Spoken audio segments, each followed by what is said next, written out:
Hi అండి, welcome to my channel. Pesarattu వేసుకుంటాం కదా, ఎప్పుడు వేసుకున్నట్టు కాకుండా పెసరట్టు ఇప్పుడు నేను చెప్పినట్టుగా వేయండి, చాలా బాగుంటుంది. రెస్టారెంట్ స్టైల్లో ఒక్కొక్కసారి పెసరట్టు తింటే ఎంత బాగుందో అనిపిస్తూ ఉంటుంది, చూస్తారా? అలా ఉంటుంది ఇది. వాళ్ళు ఇందులో మిక్స్ చేస్తారండి, నేను చెప్తాను, మీరు చూడండి. పెసలు ముందుగా మనం నానబెట్టుకోవాలి. రాత్రి అంతా నానబెట్టుకోండి, టైం లేకపోతే కనీసం 4-5 గంటలైనా కానీ నానబెట్టుకోండి. నానిన తర్వాత బాగా కడుగుతాం కదా, 2-3 సార్లు కడిగేసిన తర్వాత ఇప్పుడు మిక్సీ పట్టుకోవాలి. డబ్బా పప్పు కాబట్టి ఒకేసారి మిక్సీ పట్టలేకపోతున్నానండి, అందుకని 2 సార్లు పడుతున్నాను.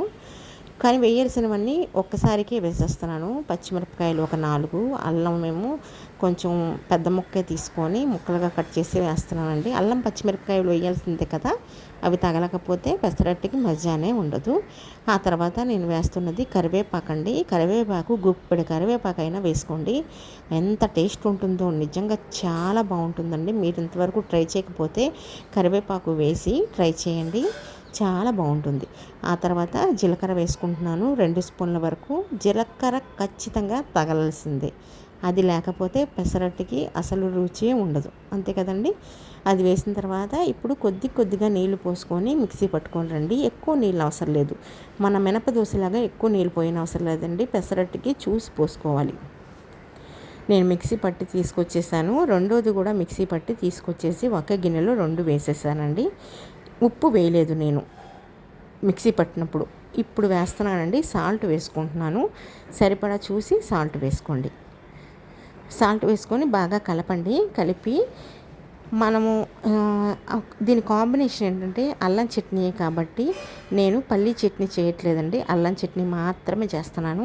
పల్లీ చట్నీ మనం పెట్టుకున్నా కానీ అది వేసుకోము, అల్లం చట్నీ మాత్రమే వేసుకుంటాము, అదే బాగుంటుంది. అందుకని ఇప్పుడు ఇలా కలిపేసి ఇది పక్కన పెట్టేసేయండి, మూత పెట్టి. ఇప్పుడు అల్లం చట్నీ కోసం ఒక కళాయి పెట్టుకొని ఒక 2 స్పూన్ల వరకు నూనె వేసుకోండి. ఇందులో పచ్చెనగపప్పు ఒక పెద్ద స్పూన్ నిండా వేసుకోండి. అలాగే ధనియాలు ఒక పెద్ద స్పూన్ నిండా వేసుకోండి. పొట్టు తీసిన మినపప్పు ఉంటుంది కదా మనది, మినపగుళ్ళు, అది వేసుకోండి. ఒక పెద్ద స్పూన్ నిండా ఇవి వేసుకోండి. 3 కొంచెం గట్టి వస్తువులే కాబట్టి బాగా వేగాలి. ఎర్రగా వేగుతున్నాయి అనుకున్నప్పుడు అల్లం ముక్క ఒక 25 గ్రాముల వరకు, ఒక 50 గ్రాములు అయినా పర్వాలేదు వేసుకోండి. అల్లం చూడండి ఎంత ఎర్రగా వేగాయో, అలా వేగినప్పుడు అల్లం వేయండి.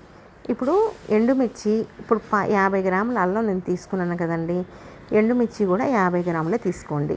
సత్తులు గింజలు లేనివి తీసుకోవద్దు, మంచి ఎర్రగా ఉంటాయి చూసారా, కారంగా, అవి తీసుకోండి 50 గ్రాములు. ఈ 2 కూడా అల్లం ఎండుమిర్చి కూడా మంచి రంగు వచ్చేంత వరకు వేపండి. అవి చల్లారి పెట్టుకోండి. చల్లారిన తర్వాత ఇప్పుడు మిక్సీ జార్లో అందులో ఉన్న నూనెతో సహా వేసేసేయండి. నూనె అందులో ఉంచొద్దు, మనమేం తాలింపు పెట్టవసరం లేదు మళ్ళీ, అందుకని నూనె ఇందులోనే వేసేసేయండి, మిక్సీ జార్లోనే. వేసిన తర్వాత ఇప్పుడు ఇందులో మనం వేసుకుందామండి. 3 వెల్లుల్లిపాయలు, అంతకన్నా ఎక్కువ వేయొద్దు. 3 వెల్లుల్లిపాయలు వేసిన తర్వాత చింతపండు చిక్కటి గుజ్జు తీసుకొని వేయండి. పెద్ద నిమ్మకాయ సైజు అంత చింతపండు వేసుకోవాలి. ఇప్పుడు ఉప్పు వేస్తున్నాను, రుచికి సరిపడా ఉప్పు వేయండి, సరిపోకపోతే మళ్ళీ వేసుకుందాము. జీలకర్ర 1 స్పూను. ఇది ఒకసారి తిప్పి తీసుకురండి. మిక్సీ పట్టాం కదా, పట్టిన తర్వాత ఇప్పుడు బెల్లం వేస్తున్నాను. 50 గ్రాములు అల్లం, 50 గ్రాములు ఎండుమిర్చి తీసుకున్నాం కాబట్టి 100 గ్రాములు బెల్లం తీసుకోవాలండి. కరెక్ట్గా తీపి అన్నది సరిపోతుంది. ఇప్పుడు ఇది కూడా మిక్సీ పట్టి తీసుకురండి. నీళ్ళు అస్సలు మనం పోయిన అవసరం లేదండి. నీళ్ళు పోయాలనుకుంటే మీరు వేడి నీళ్ళు పోయండి, అప్పుడు మనకి పచ్చడి నిల్వ ఉంటుంది. చల్ల నీళ్ళు పోయొద్దు. నేనైతే నీళ్ళు పోయలేదు, అల్లం పచ్చడి మనకి రెడీ అయిపోయింది, చూశారు కదా.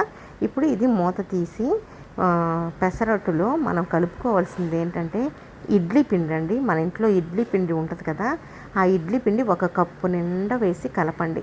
ఎంత బాగుంటుందో తెలుసా అండి, ఇడ్లీ పిండి పెసరట్టులో కలిపి మీరు వేసి చూడండి, అసలు నిజంగా పెసరట్టు తినని వాళ్ళు కూడా తింటారు, అంత బాగుంటుంది. మనం ఏ రెస్టారెంట్కి వెళ్ళినా వెంటనే పెసరట్టు అడుగుతాం, ఎందుకంటే ఫ్రెష్గా ఉంటుందని చెప్పి. పుల్లగా అది పెట్టకూడదు కదా, అప్పటికప్పుడే చేసుకొని తినాలి కాబట్టి పెసరట్టే చాలా ఇష్టంగా చాలామంది తింటారండి. దాంట్లో ఈ ఇడ్లీ పిండి 1 కప్పు కలిపి మీరు దోశ వేయండి. ఈసారి వేసినప్పుడు అసలు ఎంత బాగుంటుందో. ఇందులోకి ఇంకా ఉల్లిపాయలు కానీ ఏమీ వేయనవసరం లేదండి, రుచి అంత బాగుంటుంది. ఎంత పలసగా అయినా కానీ మనకు దోశ వస్తుంది, దోశ ఎర్రగా వస్తుంది, క్రిస్పీగా ఉంటుంది. మనం తింటున్నప్పుడు కూడా టేస్ట్ చాలా బాగుంటుంది. నేను పెసరట్టు వేసుకునేటప్పుడు సాధ్యమైనంత వరకు పల్చగానే వేస్తూ ఉంటానండి. పెసరట్టు పల్చగానే మనకు బాగుంటుంది, మందంగా బాగోదు. మినపట్టు మందంగా వేసుకుంటే బాగుంటుంది. పెసరట్టు అట్లా కాదు. పైన ఏమైనా ఉన్నా కానీ నాకు ఏంటో అంటే ఉల్లిపాయలు ఉన్నా కానీ తినబుద్దేయదు. ఎందుకంటే ఇందులో అల్లం పచ్చిమిర్చి ఫ్లేవర్ మనకి మిస్ అవుతుంది అని నా అభిప్రాయం. అంతే, నచ్చితే వేసుకోండి. ఆయిల్ పైన వేసుకున్నాం కదా, ఆయిల్ వేసుకొని ఒక సైడ్ ఎర్రగా కాలిన తర్వాత రెండో సైడ్ కూడా తిప్పేసేయండి. చూడండి ఎంత బాగా ఎర్రగా కాలిందో.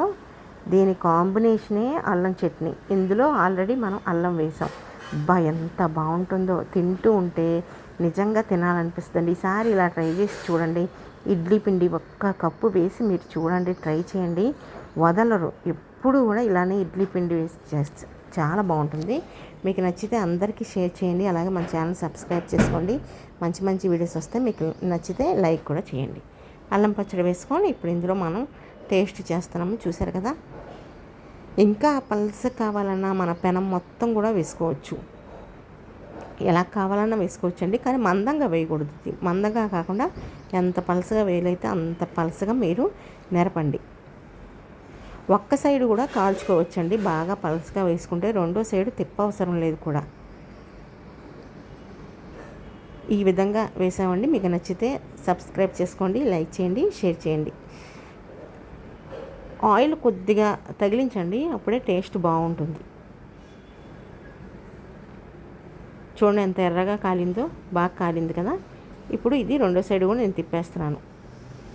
అంతే, అయిపోయిందండి. మీకు నచ్చితే షేర్ చేయండి, అందరికీ కూడా సబ్స్క్రైబ్ చేసుకోండి.